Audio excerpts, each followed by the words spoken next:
Hi friends, please subscribe to Amravati Media and press the bell icon for more latest updates. వివేక కేసులో CBI court సంచలన తీర్పు. YS సునీతకు నిరాశే. తన తండ్రి వివేకానందరెడ్డి హత్యకు గురైన కేసులో మాజీ ముఖ్యమంత్రి వైఎస్ జగన్మోహన్ రెడ్డిని కూడా సిబిఐ ఎదుటకు పిలిపించాలనేది సునీత ప్రధానమైన కోరిక. అందుకోసం కొన్నేళ్లుగా ఆమె చేయని ప్రయత్నం లేదు.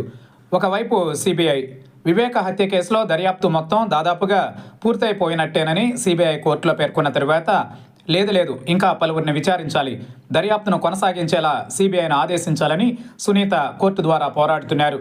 అయితే ఈ విషయంలో ఆమెకు ఆశించిన ఫలితం మాత్రం ఎంతకు రావడం లేదు. తాజాగా సిబిఐ కోర్టు వేరే అంశంపై కూడా సిబిఐ దృష్టి సారించి విచారించాలని ఆదేశించింది కానీ దాని ద్వారా సునీతకు లభించిన ఉపశమనం పెద్దగా లేదు. 5 ఏళ్ల విచారణ తర్వాత కూడా వివేక హత్య కేసులో సమగ్ర దర్యాప్తు జరగాలంటూ సునీత పిటిషన్ వేస్తున్నారు. దానిని సిబిఐ కోర్టు విచారించింది. ఇప్పటికే ఈ కేసులో అరెస్ట్ అయిన నిందితులు బెయిల్పై బయటున్నారు. కాగా సమగ్ర దర్యాప్తు జరగకపోతే నిందితులు పూర్తిగా తప్పించుకునే అవకాశం ఉన్నదని సునీత న్యాయవాదులు అంటున్నారు. సిబిఐ సప్లిమెంటరీ ఛార్జిషీట్ వేసేలా ఆదేశించాలనేది వారి డిమాండ్. అలా జరిగితే ఇప్పటిదాకా విచారణకు రాని చాలా మందిని ఇరికించవచ్చుననేది సునీత కోరిక కావచ్చునని పలువురు విశ్లేషిస్తున్నారు. దర్యాప్తు కొనసాగితే సంచలన విషయాలు వెలుగులోకి వస్తాయని సునీత అంటున్నారు. నిజానికి సంచలనం అనడం ద్వారా ఆమె ఉద్దేశిస్తున్నది వైఎస్ జగన్మోహన్ రెడ్డి పాత్ర గురించేనన్నది స్పష్టం.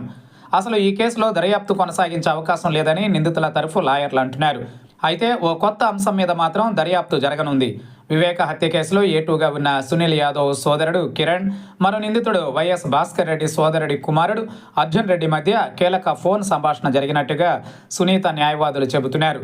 ఈ ఆరోపణకు సంబంధించి మాత్రం దర్యాప్తు చేయాలని సిబిఐ కోర్టు ఉత్తర్వులు ఇచ్చింది. వివేక హత్య కేసులో అదనంగా ఆరోపణలు వినిపించిన ఒక చిన్న అంశంపై కోర్టు ఒక ఉత్తర్వు ఇవ్వగానే దానికి రంగులు పొలమడానికి పచ్చ మీడియా నానా పాటలు పడుతోంది. చూడబోతే సునీతకు మాత్రమే కాదు, జగన్మోహన్ రెడ్డిని కూడా విచారించాలనే కోరిక వారిలో కూడా మరింత ప్రబలంగా ఉన్నట్టు కనిపిస్తోంది.